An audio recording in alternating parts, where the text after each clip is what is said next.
vento balançou meu barco em alto mar. O medo me cercou e quis me afogar.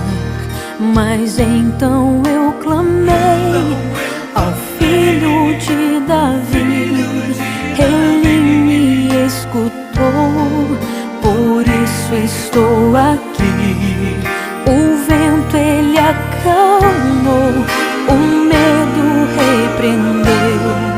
Quando ele ordenou, o mar obedeceu. Não temo mais o mar, pois firme está minha fé.